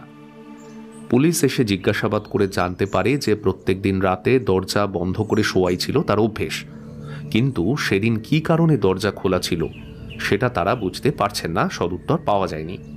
অথচ ঘরের ভেতর কেউ যে অনধিকার প্রবেশ করেছিল তারও কোনো চিহ্ন নেই। কেবল দরজার পাশে পড়েছিল অজানা কোনো গাছের একটা শুকনো লতা। ঘর থেকে কোনো দামি জিনিস খোয়া যায়নি, শুধু জ্যাকবের বক্তব্য অনুযায়ী টেবিলের উপর রাখা একটা হাতখানেক লম্বা পাথরের খোঁজ পাওয়া যাচ্ছে না। বিশাল তদন্তের ফলে আরও জানা যায় যে কয়েকদিন থেকে 2 জন অচেনা লোককে বাড়ির কাছাকাছি সন্দেহজনকভাবে ঘোরাফেরা করতে দেখেন জ্যাকব।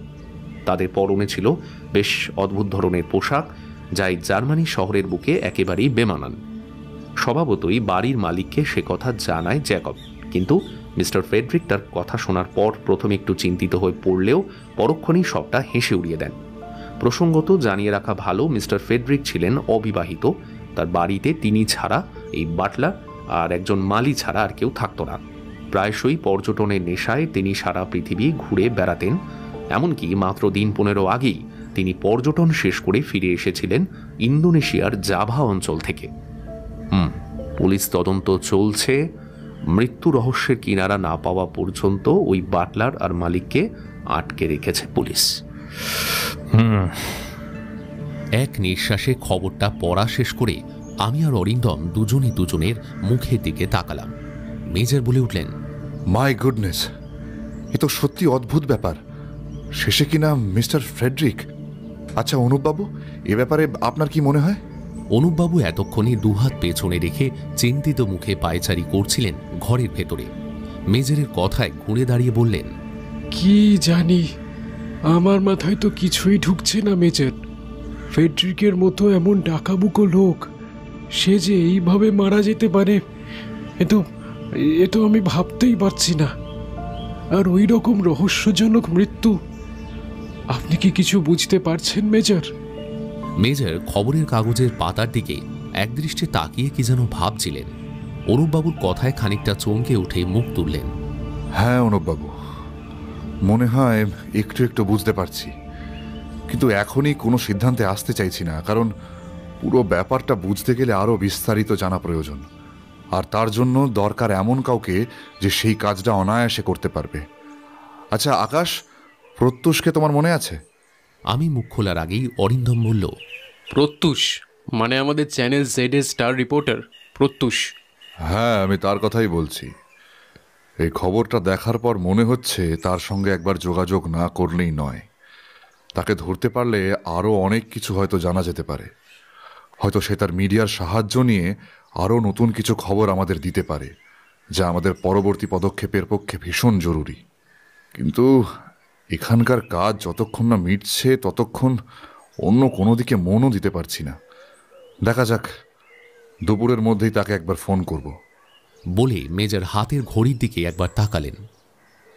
এটা কিন্তু ঠিক বলেছেন মেজর। প্রত্যুষ আরও ডিটেলসে খবরটা আমাদের দিতে পারবে। আর এই রহস্য তো হেলাফেলারও নয়। বিশেষ করে ওই যে অদ্ভুত পোশাক পরা বিদেশি লোক দুটোর কথা বলা হয়েছে, তাতে আমার তো সন্দেহ হচ্ছে যে ওরা ওই জাভার লোক নয় তো। হ্যাঁ ব্রাদার, আমারও সন্দেহ তাই। আর সেই জন্যই আরও মনে হচ্ছে যে ওই শিলালিপির সঙ্গেই এই মৃত্যু রহস্য ওতপ্রোতভাবে জড়িয়ে আছে।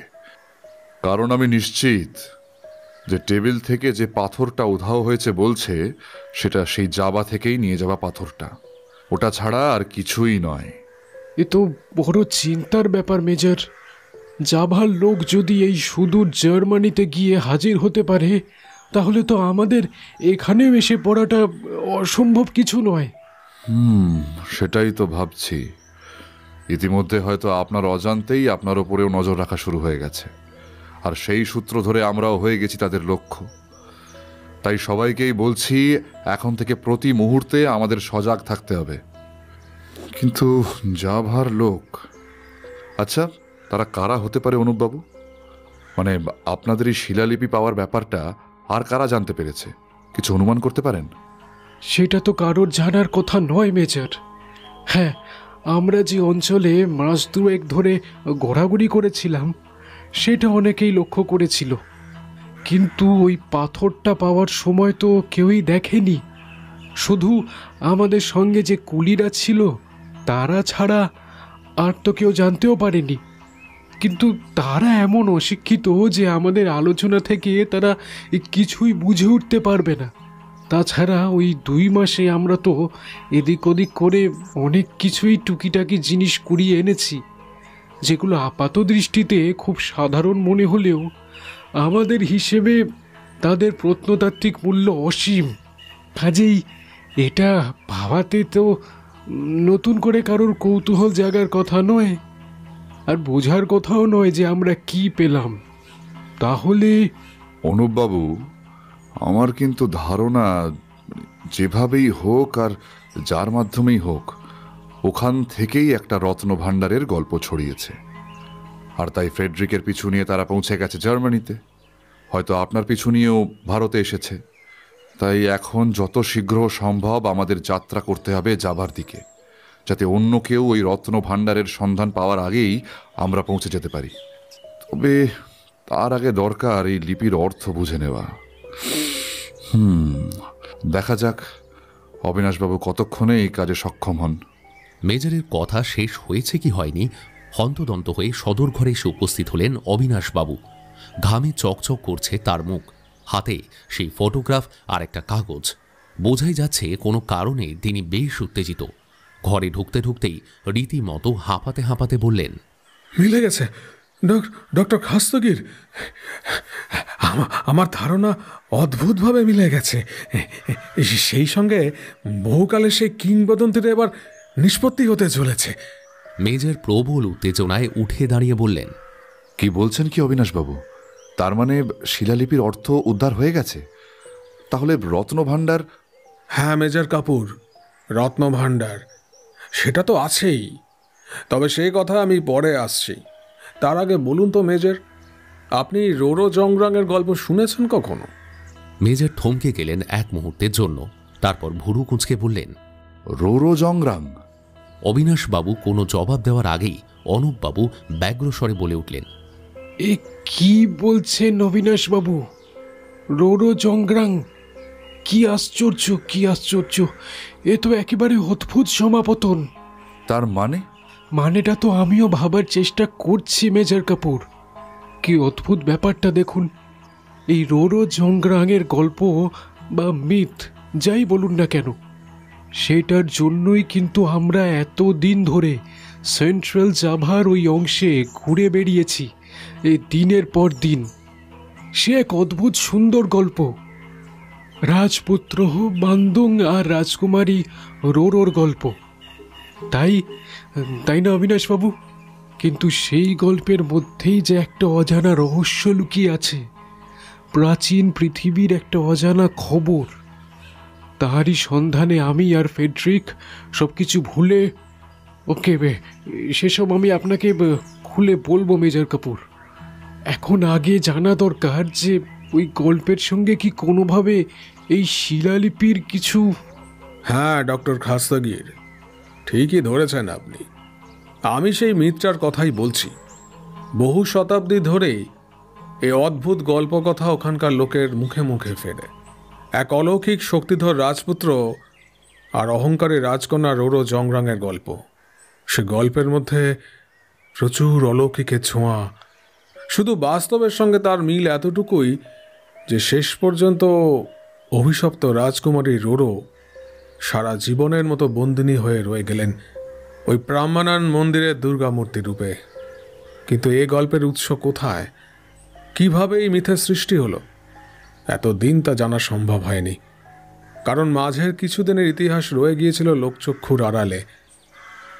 কিন্তু আজ এই শিলালিপি পড়ার পর আমি নিশ্চিত যে বহু শতাব্দীর ওই মিথ আসলে তৈরি হয়েছে রাজা রাকাই পিকাতানের জীবন নিয়েই। কি বলছেন অবিনাশবাবু? এ তো জাভা দ্বীপের ইতিহাসের বিস্ময়কর আবিষ্কার। আমি তো সেই জন্যই এত উত্তেজিত হয়ে পড়েছি ডক্টর খাস্তগীর।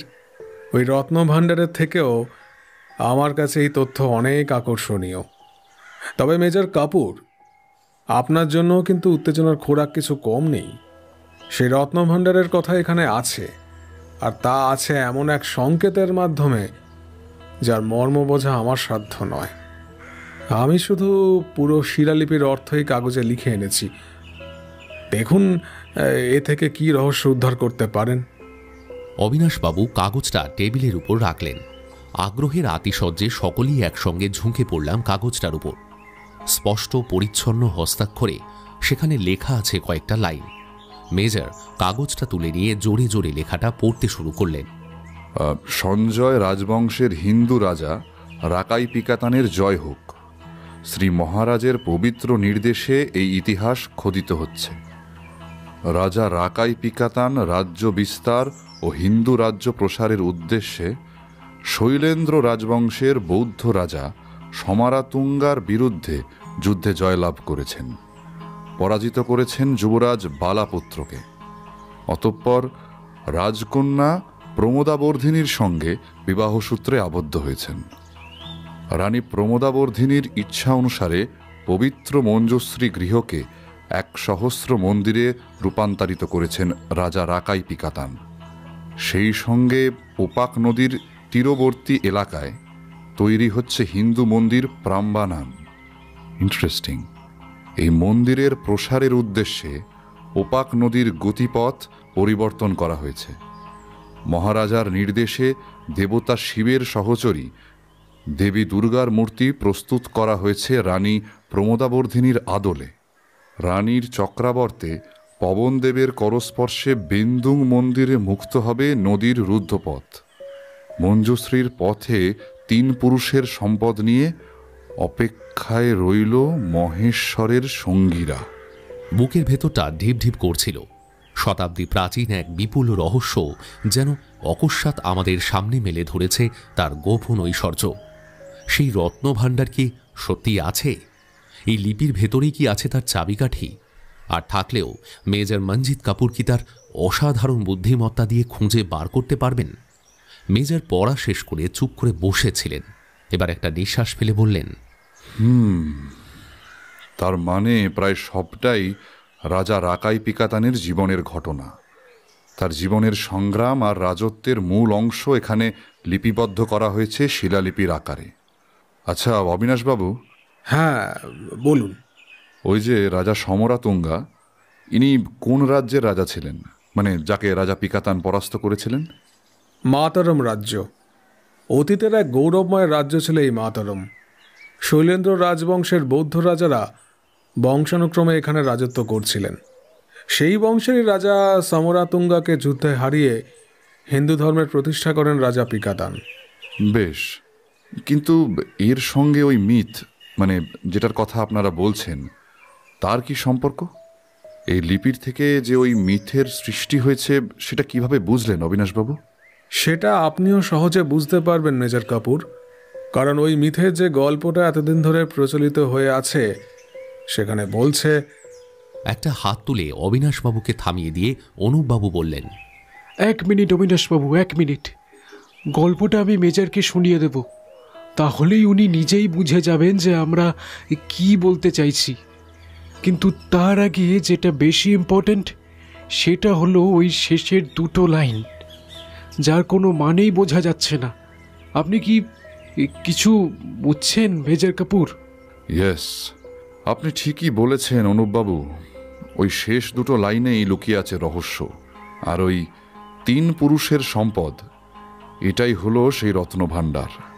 কিন্তু তার সন্ধান বার করা খুব একটা সহজ হবে বলে মনে হচ্ছে না। এই দেখুন, ওই জন্যই তো বললাম যে এসবের মর্ম বোঝা আমার সাধ্যি নয়। সে কি মেজর, আপনি একথা বলছেন? এত সহজে হাল ছেড়ে দেবেন আপনি? মোটেই তা নয় অনুপবাবু। আসলে ব্যাপারটা নিয়ে একটু ভাবতে হবে। আর আমার বিশ্বাস প্রাম্বানান মন্দিরে গিয়ে সচক্ষে পুরো ব্যাপারটা দেখলে তবেই এই সংকেতের সমাধান সম্ভব। তবে তার আগে আরও কিছু কাজ সেরে নিতে হবে আমাদের। যাওয়ার প্রস্তুতি তো আছেই, কিন্তু সবচেয়ে আগে দরকার ফ্রেডরিকের মৃত্যু সম্পর্কে আরও কিছু খোঁজ খবর। আর আমার মন বলছে জানেন, ওই রোরো জংরাগের মিথের সঙ্গেও হয়তো এই সংকেতের কিছু না কিছু যোগ আছে। তাই সেই ব্যাপারে বিশদ তথ্য আমার চাই। আশা করি আপনি সে ব্যাপারে অনায়াসে আমায় হেল্প করবেন। অবশ্যই, যেটুকু আমার জানা সেটা অবশ্যই আপনাকে জানাবো। আসলে আমিও গল্পটা জানতাম না, এবারেই জাভায় গিয়ে প্রথম গল্পটা শুনলাম আমাদের দোভাষী গাইড সোহার্তর মুখে।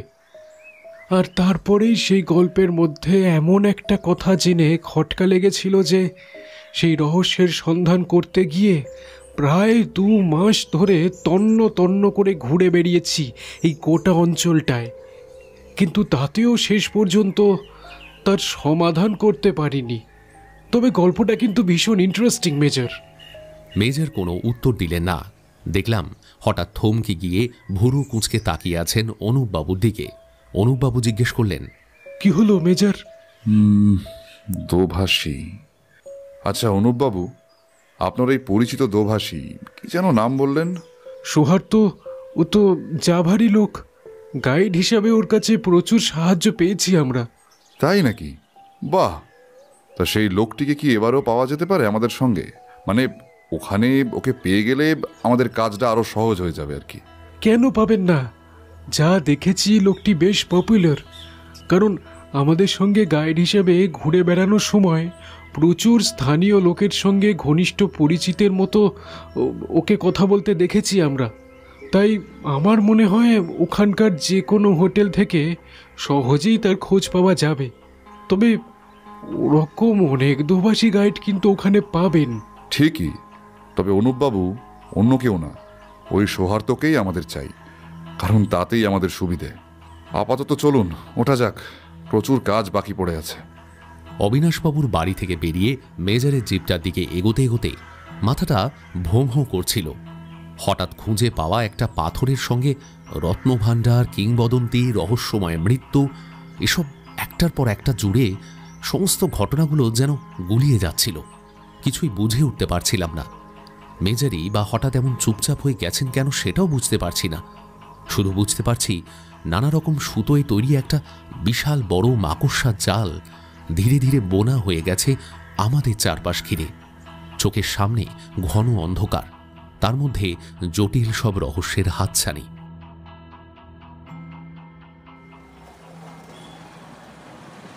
নেন অনুপবাবু, আপনার গপ্পটা এবার শুনিয়ে ফেলুন দেখি। আপনার বাড়ি এখন বেশ কিছুটা রাস্তা, যেতে যেতে শোনা হয়ে যাবে।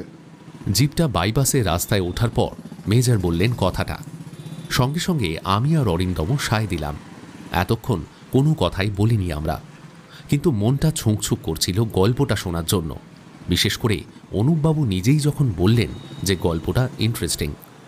কথাগুলো হচ্ছিল অবিনাশবাবুর বাড়ি থেকে ফেরার সময়। বেশ বেলা হয়েছে, চড়া রোদ, কিন্তু রবিবার বলেই বোধহয় এই বেলাতেও চারিদিকে লোকজন ঘুরছে, আড্ডা মারছে। আমাদের বাড়ি ফিরতে বেশ দেরি হবে আজ। অনুপবাবুকে তার বাড়িতে নামিয়ে দিয়ে তবে আমরা ফিরব। এর মধ্যে একটা কাজের কাজ অবশ্য হয়েছে। মেজর প্রত্যুষকে ফোন করে দিয়েছেন। তার উত্তরে সে জানিয়েছে যে কয়েক ঘন্টার মধ্যেই সব জোগাড় করে সে ফোন করবে মেজরকে। তা সেটা অবশ্য তার কাছে অসম্ভব কিছু নয়। ওদের চ্যানেলটা ইন্টারন্যাশনাল লেভেলে, আর প্রত্যুষ সেই চ্যানেলের স্টাফ রিপোর্টার। কাজেই জার্মানি থেকে খবরের ডিটেলসটা সে অল্প সময়েই সংগ্রহ করতে পারবে। সেই ফোনটা হবার পর থেকেই দেখছিলাম মেজরের মেজাজটা একটু ঠিক হয়েছে। এবারের এই কথাটাই বুঝলাম মেজর তার কর্মে ফিরে এসেছেন। অনুপবাবু এতক্ষণ বোধহয় কিছু বলবেন বলেই উসখুস করছিলেন। এবার বললেন, হ্যাঁ মেজর, গল্পটা তো বলবই, তবে আমি একটা কথা ভাবছিলাম জানেন। জানি, আপনি মোটামুটি এখনই যাওয়ার জন্য রাজি, তাই তো? আশ্চর্য, আপনি কি করে জানলেন?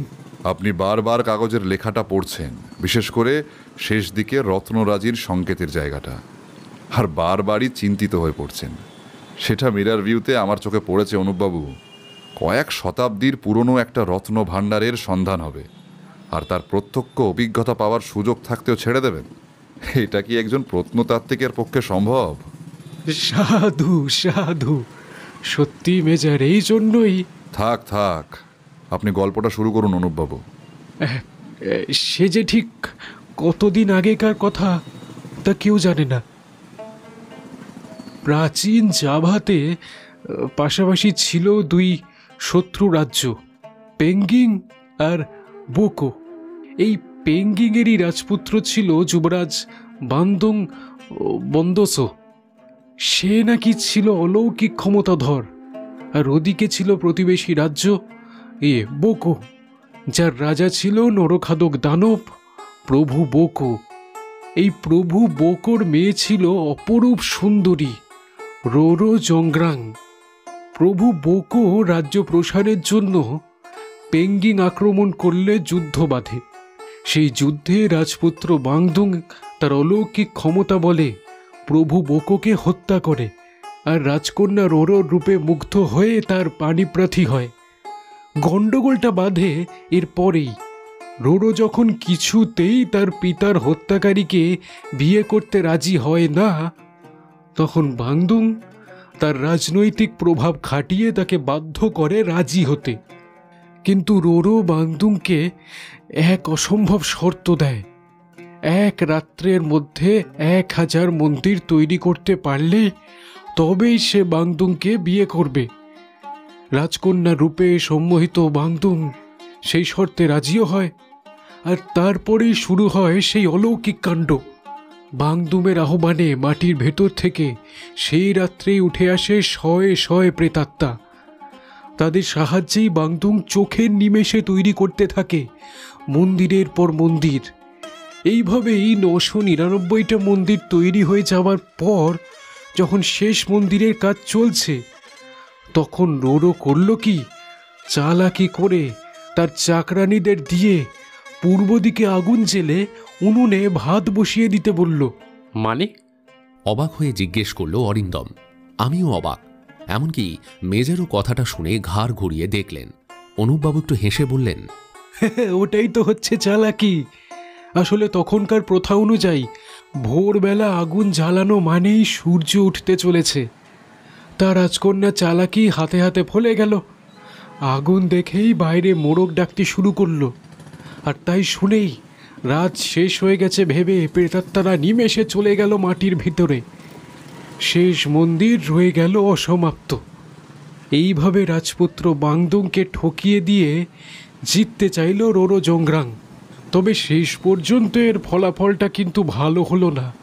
প্রবঞ্চিত রাজপুত্র বাংদুং প্রতিশোধ নেওয়ার জন্য চরম অভিশাপ দিল রাজকন্যাকে, যার ফলে রোরো জংগ্রাং অনন্তকালের জন্য পাথরের দুর্গা মূর্তিতে পরিণত হয়ে আটকে রইল প্রাম্বানান মন্দিরে। অনুপবাবু থামলেন। আমরা এতক্ষণ মন্ত্রমুগ্ধের মতো শুনছিলাম এক অজানা কিংবদন্তি। মেজর নিঃশ্বাস ফেলে বললেন, বোঝা গেল গল্পটা আসলে খুবই জমাটি।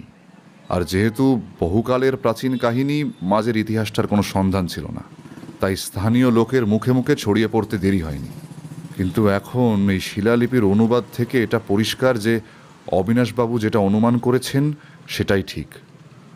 আসলে ওই রাজা রাকাই পিকাতানের জীবনের আশ্চর্য কাহিনী নিয়েই এমন একটা মিথ গড়ে উঠেছিল। একদম ঠিক মেজর। শিলালিপির লেখাটা জানতে পারার পর এখন আমারও সেই কথাই মনে হচ্ছে। অবিনাশবাবু বোধহয় ঠিক অনুমান করেছেন। তবে আমার শুধু একটা খটকা লাগছে। সেটা কি অনুপবাবু? দেখুন, রাজা রাকাই পিকাতানের জীবন কাহিনীর সঙ্গে যেমন এই গল্পের অনেকটা মিল আছে, তেমনি অমিলও প্রচুর আছে। তাহলে কিভাবে আমরা এই সিদ্ধান্তে উপনীত হতে পারি যে এটা আসলে ওই রাজারই জীবন কাহিনী? গাড়িটা ঠিক এই সময়ে সিগন্যালে দাঁড়ালো। মেজর স্টিয়ারিংয়ে হাত রেখেই একবার ঘুরে অনুপবাবুর দিকে দেখলেন, তারপর আবার সামনের রাস্তার দিকে তাকিয়ে বলতে লাগলেন, আপনার কথাটা যে খুব ফেলে দেওয়ার মতো তা বলবো না, কিন্তু দেখুন অনুপবাবু, আমি এই গল্পের বেশ কয়েকটা জায়গায় আসল ইতিহাসের সঙ্গে মিল পাচ্ছি, যার ফলে এই সিদ্ধান্তে আসতে বাধ্য হচ্ছি। যেমন ধরুন ওই দুই প্রতিবেশী রাজ্যের কথা। বাংদুং যেমন প্রতিবেশী রাজ্য বোকোর সঙ্গে যুদ্ধে লিপ্ত হয়েছিল, সে রাজ্যের রাজা প্রভু বোকোকে হত্যা করেছিল, আর তারপর সেই রাজ্যেরই রাজকন্যা রোরোর পানি প্রার্থী হয়। ঠিক একই ঘটনা ঘটেছিল রাজা রাকাইয়ের জীবনেও। রাজা রাকাই পিকাতানও প্রতিবেশী রাজ্য মাতরমের সঙ্গে যুদ্ধ বাঁধিয়েছিল। একইভাবে তার হাতে পরাস্ত হয়েছিলেন মাতরম রাজ্যের রাজা সমরাতুঙ্গা, আর রানী প্রমোদাবর্ধিনীও ছিলেন সেই রাজা সমরাতুঙ্গারই একমাত্র কন্যা। তাছাড়া দেখুন, গল্পের ওই রাজকন্যা নাকি রাজপুত্রের অভিশাপে শেষ পর্যন্ত প্রাম্বানান মন্দিরের মূর্তি হয়ে রয়ে যায়, আর বাস্তবে ওই প্রাম্বানান মন্দির আবার রাজা পিকাতানেরই তৈরি করা, আর সেখানেও রানী প্রমোদাবর্ধিনীর আদলেই তৈরি করা হয়েছে দুর্গা মূর্তি। এবার বলুন তো, এত মিল পাওয়ার পরেও কি বলবেন সবটাই ভুল অনুমান? বাহ, দারুণ ধরেছেন তো মেজর। এটা তো একবারও আমার মাথায় আসেনি। কিন্তু এর মধ্যে একটা প্রশ্ন থেকে যাচ্ছে মেজর। মেজর ঘাড় ঘুরিয়ে প্রশ্ন চিহ্ন নিয়ে তাকালেন। দেখুন, আপনার বলা এই পয়েন্টগুলো হয়তো সবই মিলে যাচ্ছে, কিন্তু একটা বড় খটকা থেকে যাচ্ছে অন্য একটা জায়গায়। সেটা হলো বাংদুংয়ের ওই 1000 মন্দির, ওই তৈরির গল্পটা। কেন অনুপবাবু? সেটাও তো শিলালিপিতে লেখা আছে যে রানী প্রমোদাবর্ধিনীর ইচ্ছানুসারে পবিত্র মঞ্জুশ্রী গৃহকে 1 সহস্র মন্দিরে রূপান্তরিত করেছেন রাজা রাকাই পিকাতান। সেটাও তো গল্পের সঙ্গে মিলেই যাচ্ছে। খটকা তো সেখানেই, যা ভাই কোথাও একসঙ্গে 1000 মন্দির নেই। আর ওই যে বলছে ওই মঞ্জুশ্রী গৃহ, ওটা হলো আসলে এখানকার সেও মন্দির, যার প্রাচীন নাম ছিল মঞ্জুশ্রী গৃহ। মন্দিরটা ব্রাহ্মণান মন্দিরের একদম কাছেই, মাত্র 100 মিটারের হাঁটা পথ। আমি সে মন্দিরে গেছি। সেখানে মোট মন্দিরের সংখ্যা হচ্ছে 249টি। তাহলে 1000 মন্দিরের কথা আসছে কেন? বাকি 750টি কি হাওয়ায় উবে গেল? অনুপবাবুকে বেশ চিন্তিত দেখালো। কথাটা শুনে সবাই চুপ করে যাই। এটা একটা ভালো পয়েন্ট বটে, কিন্তু শিলালিপির কথাটাও তো মিথ্যে হতে পারে না। তাহলে কি সেও ছাড়া আরও কোনো মঞ্জুশ্রী গৃহ ছিল যার অস্তিত্ব এখন আর নেই? ভাবতে ভাবতেই দেখি আমরা অনুপবাবুর বাড়ির কাছে এসে গেছি। প্রায় বাড়ির গেটের কাছেই জিপ থামালেন মেজর। অনুপবাবুর সঙ্গে আমি আর অরিন্দম নেমে এলাম সৌজন্যবশত। তাকে বাড়ির ভেতর পৌঁছে দিয়েই ফিরব। কথা বলতে বলতে গেটের সামনে পৌঁছেই অনুপবাবু বিরক্ত মুখে বললেন, দেখেছেন পাড়ার বাচ্চাগুলোর কীর্তি? কোত্থেকে কি সব লতা পাতা এনে গেটে ঝুলিয়ে দিয়েছে। দেখি সত্যিই তাই। গ্রিলওয়ালা গেটটার এখানে সেখানে আর হাতলে ঝুলছে বড় বড় খসখসে পাতাওয়ালা কি সব গাছের ডালপালা। অনুপবাবু চোখ মুখ কুঁচকে সেগুলো সরিয়ে দিতে যাচ্ছিলেন। হঠাৎ পেছন থেকে মেজর চিৎকার করে উঠলেন, খবরদার অনুপবাবু, একদম হাত দেবেন না ওতে, চুপ করে দাঁড়ান। বলতে বলতেই লাফ দিয়ে স্টিয়ারিং ছেড়ে নেমে এলেন মেজর। এগিয়ে এসে ভালো করে লতাগুলোর দিকে তাকিয়ে বলে উঠলেন, কি সর্বনাশ! এ তো জিম্পি জিম্পি। এখানে এই লতা এলো কি করে? মানে? লক্ষ্য করলাম মেজরও হঠাৎ কেমন যেন হতভম্বের মতো লতাগুলোর দিকে তাকিয়ে আছেন। আমরাও অবাক হয়ে তাকিয়ে আছি মেজরের দিকে। মেজর গভীরভাবে কিছু ভাবতে ভাবতে বললেন, ও মাই গড, এইবার ব্যাপারটা একটু একটু করে ক্লিয়ার হচ্ছে আমার কাছে। ইয়েস, এবার আমি নিশ্চিত আজ রাত্রে প্রত্যুষের কাছে খবর পাওয়া যাবে এই জিম্পি জিম্পির লতাই পড়েছিল ফ্রেডরিকের ঘরে, আর সেটাই আসলে তার মৃত্যুর কারণ। মানে এই লতাটার নাম জিম্পি জিম্পি? ইয়েস ব্রাদার, ভয়ঙ্কর বিষাক্ত প্রাণঘাতী একটি লতা, যার স্পর্শ মানেই পক্ষাঘাত থেকে মৃত্যু পর্যন্ত হয়ে থাকে। একমাত্র অস্ট্রেলিয়া আর ইন্ডোনেশিয়ার রেইন ফরেস্টেই এটা পাওয়া যায়। কাজে এবার বুঝতেই পারছো কিভাবে এটা এসেছে আর কারাই বা এর আমদানি করেছে। ব্যাপারটা বুঝতে পেরেই নিমেষে ভয়ে একটা কাঁপুনি খেলে গেল শির দাঁড়ায়। কিন্তু পরক্ষণেই মেজরের মুখের দিকে তাকিয়ে সেই ভয় উবে গেল। দেখি কঠিন জোয়ালে সংকল্প এঁকে মেজর বলছেন, so brother, no more time for us. তৈরি হও, লড়াই শুরু হয়ে গেছে। তবে এখানে নয়, আসল লড়াইটা আমরা লড়ব জাভা দ্বীপের প্রাম্বানান মন্দিরে গিয়ে। সেখানকার রত্নভাণ্ডার আমাদের ডাকছে। কথাগুলো শুনতে শুনতে শরীরে আবার উত্তেজনার শিহরণ জাগে। চোখে ভেসে আসে অদেখা কোনো মন্দিরের বিস্তীর্ণ প্রাঙ্গণ। সমুদ্র পাড়ের সেই প্রাচীন মন্দিরের বুকে কোনো ভয়ঙ্কর অভিজ্ঞতা আমাদের জন্য অপেক্ষা করে আছে। কে জানে কি অভিজ্ঞতা?